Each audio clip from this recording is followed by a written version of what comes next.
6일 기준 NH방송에 따르면 일본 이와테현 모리오카 지역에서 진도 5.9에 달하는 강한 지진이 발생되었다는 속보가 전해져 오고 있습니다. 일본 정부는 이러한 지진에 따른 쓰나미는 없었고 접수된 피해 사례도 없었다고 전했지만 일본 네티즌들은 동일본 대지진 이후로 가장 크게 느껴졌던 지진이었다고 이야기하며 최근 극단적인 날씨와 기후변화, 큰 태풍과 홍수 등 연달아서 자연재해가 일본 전역에 생겨나고 있어 매우 불안해하는 반응을 보였는데요. 같은 날짜인 6일 기준 오키나와 현 지역에서도 강도 5.4에 달하는 지진이 발생되었고, 이에 일본 기상청은 흔들림이 강했던 지역에선 낙석이나 절벽 붕괴 등의 위험이 커지고 있어 향후 여진의 주의를 당부한다라고 전했는데요. 이어서 앞으로 일주일 정도는 최대 진도 5 수준의 흔들림이 있을 수 있다고 밝혀 일본인들의 불안감을 사고 있는 상황입니다. 많은 분들이 아시겠지만 일본은 자연재해로 인한 피해가 매년 발생되는 나라로 전 세계적으로 지진 대비를 잘하는 것으로 알려져 있지만,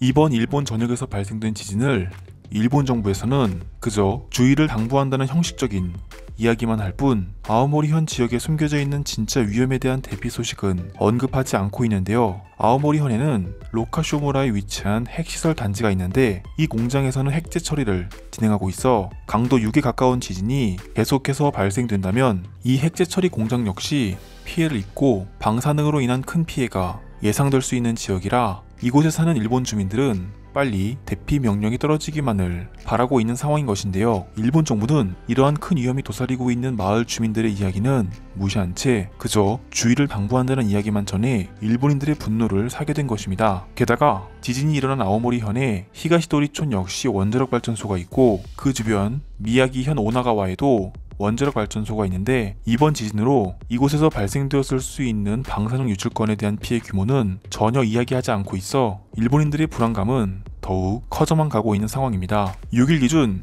일본 언론사인 후지 유칸에 따르면 아오모리 현에 일어난 지진에 5명의 전문가들은 앞으로 일어날 지진의 경계태세를 갖추어야 한다고 이야기했고, 지진이 발생하자 마을 회관으로 대피한 일본의 한 주민은 약 10초 동안 지진이 일어났지만 너무 길게 느껴졌고 무서웠다고 현지 상황의 심각성을 전했는데요. 게다가 아무런 피해가 없다는 일본 정부의 이야기와는 달리 이와테현에 위치한 이와테 타운국도 4호선에는 신호등이 파손되어 통행이 중단될 정도로 피해가 있었다고 전해 많은 일본인들은 공포에 휩싸여 있는 상황입니다. 한편 이런 상황에 일본 네티즌들은 한국에게 무릎 꿇고 우리 좀 데려가 달라고 빌자라며 일본을 빠져나갈 수 있도록 한국이 도와주기를 바라는 뻔뻔한 반응을 보이고 있는데요. 지금 바로 일본 네티즌들의 반응을 살펴보도록 하겠습니다. 지금 일본 정부는 모든 진실을 숨기려고 하고 있다. 지진 6의 강도는 발생하기도 전에 애완동물들을 비롯해 자연이 먼저 신호를 줄 정도로 강력한 지진이고, 이런 지진은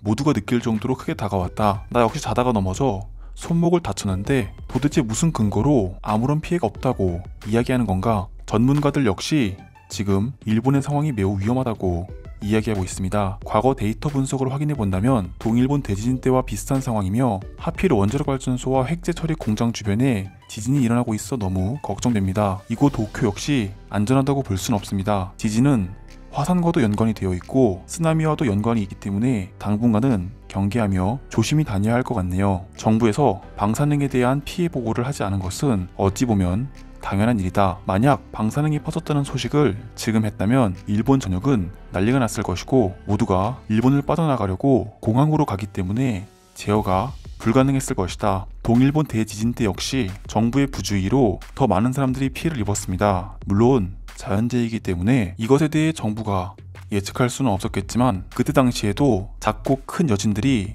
지금처럼 발생되었고, 이러한 징조들은 과거 데이터망 분석 결과에 따르면 큰 지진으로 이어질 수 있는 확률이 아주 높아서 정부의 빠른 대응이 굉장히 중요한 시기예요. 한국인들은 우리 일본 덕분에 선진국이 되었으니 일본의 피해가 커지기 전에 구조대원들과 간호사, 구호품들을 모조리 일본으로 보내길 바란다. 한국인들은 최소한의 도리를 지켜야 할 것이다. 동일본 대지진 때도 그렇고 일본에게 자연재해가 일어날 때마다 한국은 도움을 주는 것 같지가 않아 우리 일본이 더 이상 한국과의 교류를 이어나갈 가치가 있는지에 대해 심각하게 고려해봐야 한다고 생각합니다. 한국이 동일본 대지진 때 일본을 도운 일은 실제로 있었던 일이고, 그들은 구조대원들을 비롯해 구호품까지 보냈습니다. 다만 일본인들은 우리가 한국에게 받은 것에 대해 모른다거나 잊어버린 것, 둘 중 하나인데 일본인들 역시 한국인들에게 받은 도움에 대해서 감사함을 표현할 줄 알아야 진정한 선진국 시민들이라고 생각합니다. 최근 자연재해가 너무 많이 일어나고 있어 후지산도 스페인에서 분화된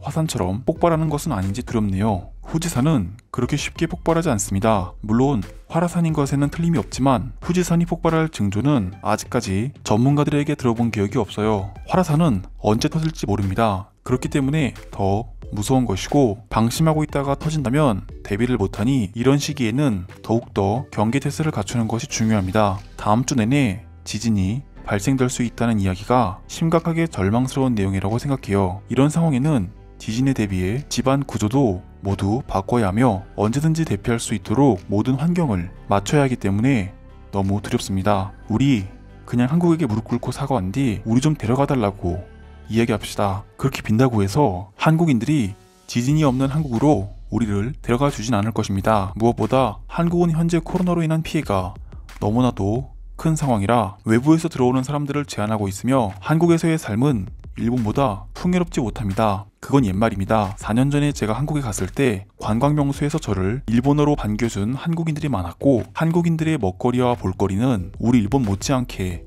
다양하고 화려합니다. 단점만 볼 것이 아니라 한국과 앞으로 어떻게 협력해 나갈지가 더 중요합니다. 지진이 일어났을 때를 경험한 나로서 10초라는 시간은 정말 길게 느껴질 수 있다. 집안 모든 게 흔들리고 전구를 비롯해 유리병들은 사방으로 굴러다니며 난리가 나기 때문에 지진이 발생된다는 기간에는 모든 것을 최소한으로 배치하고 지내야 한다. 이 지진을 느끼기 전에는 몰랐는데 최근 들어 우리 집 애완견이 자주 지저댄 것은 사실이다. 일본의 과학자들은 애완견들을 비롯해 이런 초자연적인 현상으로 미리 지진을 예측할 수는 없는 건가? 일본은 노벨상을 받은 인재들이 많은 나라인데 이런 인프라가 구축되어 있지 않다는 게 너무 속상하다. 저도 코로나 치료제까지는 아니지만 백신은 일본에서 나오기를 기대했는데 백신조차 일본은 만들어내지 못했습니다. 그만큼 일본인들이 일본 과학에 거는 기대가 크다는 것인데 일본 정부는 왜 이런 일본의 인재들과 제대로 된 협력을 하지 않는 건가요? 지진은 과거 데이터망 분석을 가지고 많이 좌지우지되는 자연재해입니다. 하지만 그 어떤 상황에도 불확실한 답을 주어서는 안 되기 때문에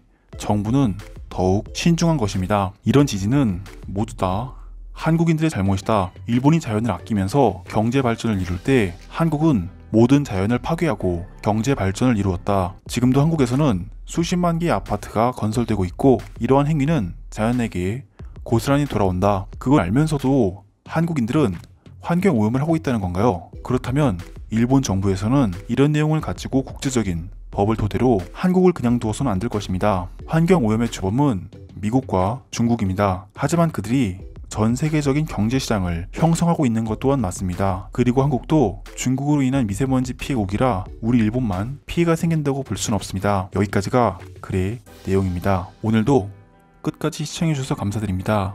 구독과 좋아요는 제게 큰 힘이 됩니다. 감사합니다.